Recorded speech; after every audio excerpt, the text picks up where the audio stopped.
Hello again, whiskey friends. Thanks for joining me today, everybody. Today, hey, let's explore one of my kind of favorite all time whiskeys, actually, in a lot of ways.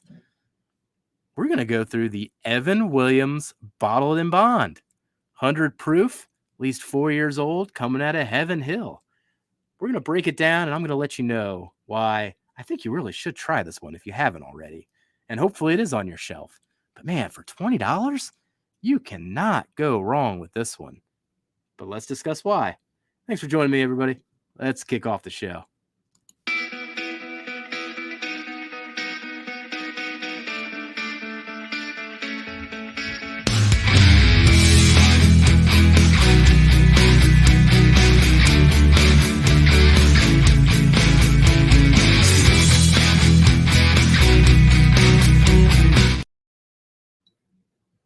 All right. Got a good little pour there. Let's get down to this Evan Williams here, coming from Heaven Hill. Once again, this is the Bottled and Bond. That's the 100 proof one. Hey, at least 4 years old. But with this particular one, I haven't heard people talk about it as much recently, but if you go back like 2 or 3 years, I feel like people were bringing this one up all the time because it's just so good. And it's $20. Sometimes I find it for like $18. So this is one of the ones that I do tend to recommend quite a bit. And I put it on quite a bit of lists. If you tell me to do a list, $20 or less kind of bourbon list, $25 or less, this is probably going to be number one. $30 or less is probably going to be number one. So I wanted to put it through the process, though. Really sit down with it, analyze it, see if I can articulate what I like about it, and get into those flavor notes. So let's break down the nose. Let's break down the palate together. We're going to go front of the palate, mid palate, into the finish, and then we'll pull up where the final scores ended up. Thanks for joining me today, everybody. Cheers.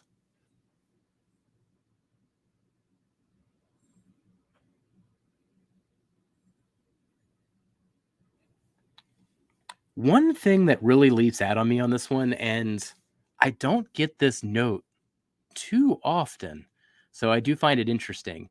It's a cereal note. I'm going to equate it to Cheerios, and then since there's a little bit of honey, there's a little bit of nuttiness too, like a honey nut Cheerio. I think you can pull that all together and call it honey nut Cheerios. There's a slight sea salt caramel.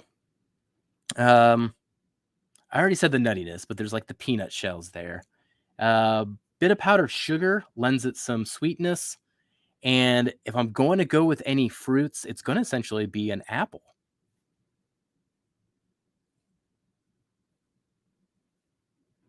There is a very slight ethanol if you get too deep in on it, but nothing really that offensive.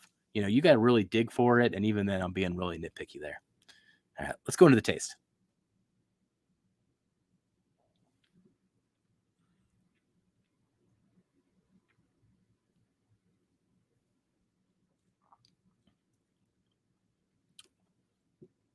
Up front, the mouthfeel is really nice. Kind of weak up front, though. Doesn't bring a whole lot of flavor initially. Slight sweetness, slight apple. Maybe if you even like watered down some applesauce, it's you still get the sweetness there and you still get a little bit of the flavor, but it's just really muted. All right, let's get into mid palate.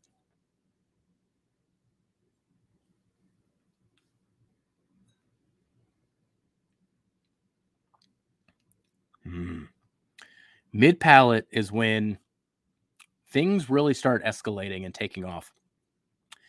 The notes that I love the most, I keep going back and forth on how to describe it. It's either as a peanut butter cup, so combination of chocolate and the peanut butter, but I actually think it might be more appropriate to even call it just a Nutella.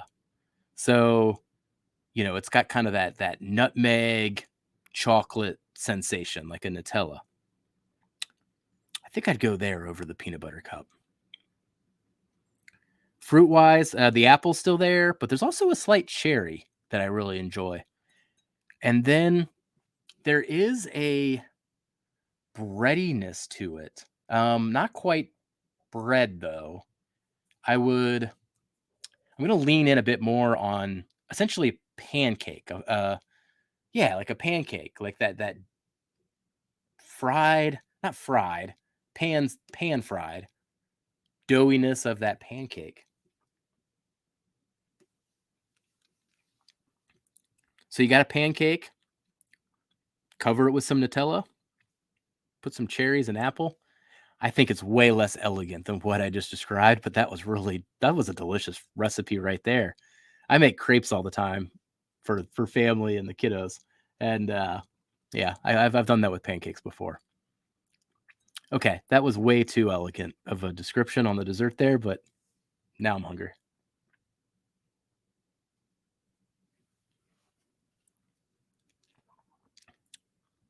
And then the finish continues it.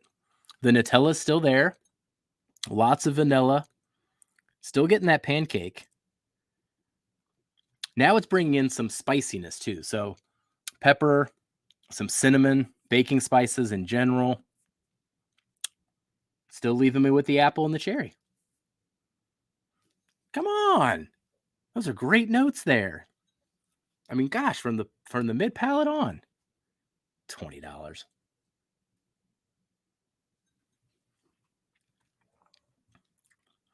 Man. Oh, I like that quite a bit. Let's bring up the scores and see how this thing graded out. So here in the channel, we break things down into a 3-tier scoring system here. We got the flavor score, got the experience score, and then you got the value score. Now, it really wasn't given anything up front, so it did lose some flavor points there, and the nose it's okay, it's decent. But man, got some points back on that finish and on the mid palate for that flavor score. Experience wise, I think that's where I even escalated it even further. Because while what I was experiencing was good to very good in areas, when we're talking about the complexity on this thing and the mouthfeel on this thing, like, it's really bringing it.